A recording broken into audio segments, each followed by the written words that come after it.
right, let's kind of go ahead and get into this post game press conference that Kevin Stefanski did right after the game, and I'm gonna give you my reaction to his post game press conference. Is kind of break it down, man, on my thoughts and opinions on how Shedeur Sanders did.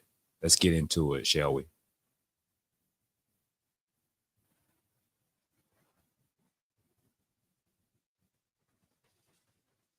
Finished like how they fought. To come through at the end there with the field goal, I think was great for our football team. Those guys, I'm really proud of how they've performed throughout off-season program through training camp. I feel like that field goal put a cap on that, really all that hard work. So I'm really pleased with that. We weren't perfect, like we're never going to be perfect, but I was really pleased with how the effort throughout the day. And then we'll set our sights on obviously next week. Have a good week before we take a little break and start week one. But really pleased with how we finished. Kevin, it was obviously a bit of a rough second half for Shedeur and the entire Browns offense. But why didn't you keep him in for the 2-minute drill? Why did you decide to put Tyler in? Yeah, obviously we didn't play great as an offense in the second half. That's never on one person. So we can be we can be better in a bunch of areas, and just felt like we wanted to give Snoop a last drive. Did Shedeur have something wrong with him after the game? Yeah, he's good. Walked up to you after taking his walk down to the pylon, and then he walked back up to you on the sidelines before Snoop went in, and he said something to you. You shook your head. I mean, was he trying to get back? He's a competitive kid. The plan was to go with Snoop there, so but I wouldn't make any more of it than that. Kevin, how would you analyze the way Dylan Gabriel played? Yeah, again, it's you talk about the quarterback position. It's really about all 10 around that player and how he's playing. So I thought he made some good decisions, made some good throws. I know there's plays that he wants back, but as a group, we have plenty to clean up. There's another the 18 minutes. Do you think you have a difficult decision at kicker? Yeah, all those type of decisions, Tony. We'll talk about. Dylan, with that 2-minute drive, Kevin, I know you talk about situations, but what most impressed you about him during that drive? Yeah, again, just us getting it's 11-man operation there. Guys getting open, getting the ball out on time. I think did a nice job in a couple different concepts, worked the middle of the field. But I was pleased with how that group finished the half. You say he played better than he did last week, though. I honestly, Jeff, I don't remember last week.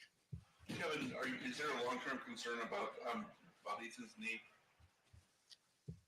Not a lot. Well, we don't have testing, so it's hard to say. I'd say let's get the testing. We'll see. When Shedeur, it seemed like he reverted to some of the drifting or to the retreating. Is that because maybe he's in there with third and fourth teamers and it's just not going the way he would want it to, or did he? I think with all of our players, Mary Kay, there's things that we can do better, and there's some good moments out there. But that's what our job as coaches, to develop our guys. Yeah, Dylan had that 2-minute drive, and then Huntley obviously had the drive to win the game for y'all, get the game-winning field goal rather. Kind of what do you think that says about the place that y'all have in place for these 2-minute drills, and then of course how y'all hammered that down and the significance of it. I think in the course of a 60-minute game, there's just so many situations that come up, and it's our job as coaches to prepare our guys for those moments and make sure that there's a shared situational awareness among our football team. And I thought the entire preseason we get an opportunity at a bunch of different situations. With Dylan, it seemed like he just seems a lot more comfortable in those 2-minute drills, just almost like he can play freer. Is that an accurate assessment? I don't know. Good question. I'm not sure how he would feel answering that, Chris. I think he just, that entire group operated really well. Looked like you got good pressure from the young guys, right? McGuire, Huntington, Thomas. Huntington, Aiden played fullback for us in the first play of the game. He played special teams, was disruptive on defense. He's on our football team. AB said I could share that with you guys. So he made the football team. But I'm pleased with that entire defense and just how they were relentless to get that quarterback. Kevin, a lot to sort out. I don't think at the wide receiver position, obviously, but Gage has been just awesome this entire preseason. I'm sure you guys felt that way too. Just what can you say about him from camp to now and what he's kind of brought you into? Yeah, a lot to sort out, but really pleased with Gage and all of those young guys in that room and really in all those rooms. They all of them did what we asked them to do. Constantly were in the building, getting better.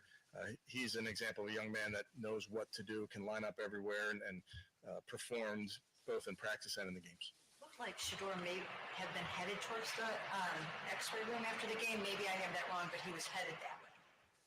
No. You have any updated Peter Strong concussion? Concussion protocol, Cade concussion protocol. Yeah. And do you know how bad Blake's knee is?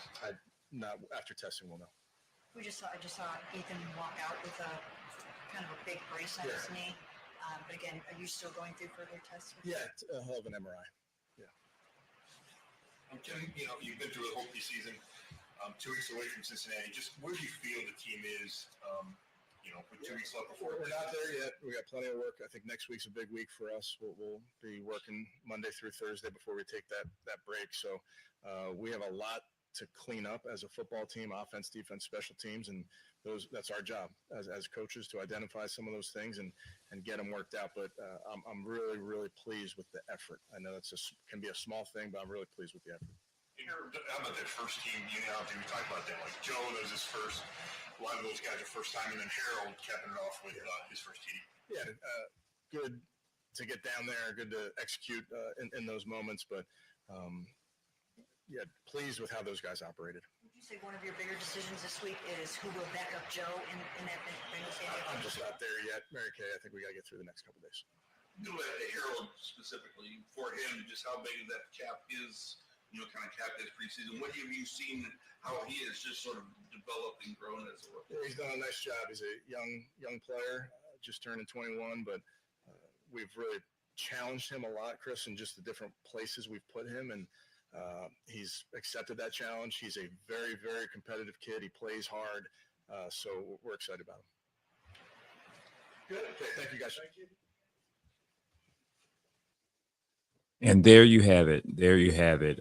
Kevin gave his post game. Let me tell you something. I think he did a good job for the most part, not trying to favor one quarterback over the other. Let me just kind of give you my opinion, though. I do feel that Dillon Gabriel, when you're playing with, the second team, you're definitely going to get better opportunities. You got better players. You got a better group around you that are able to run the football, able to get open for the football, able to block you better. Shedeur Sanders, you can tell that he struggled. And it's not just because he struggled because of him. He struggled because he didn't get protected. Also with the play calling was totally different when Dillon Gabriel was in and based off when Shedeur Sanders was playing. It was better play calling for Dillon Gabriel, but you can kind of tell they was trying to go deep. But how the hell you going to go deep when you can't even protect and hold the defensive line to coming after the quarterback?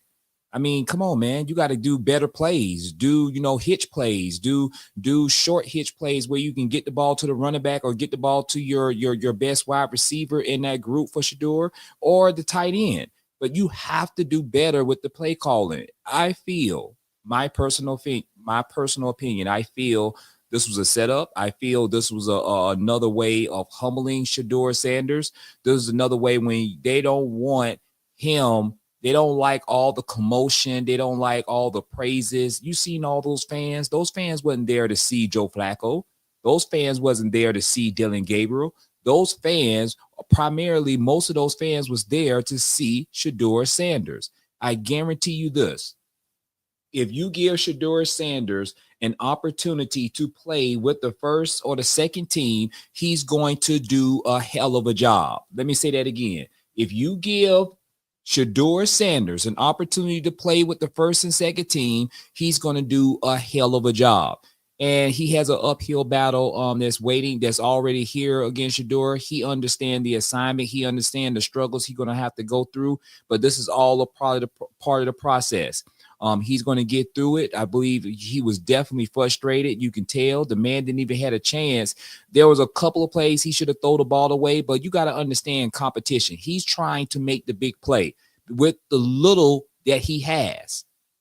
He's trying to make big plays with the little opportunities that he has. He doesn't get that many reps far as with the first team or even with the second team far as in practice. So when he does get opportunity in games, he has to try to make big plays to put points on the board to say like, hey, I deserve to be the backup quarterback.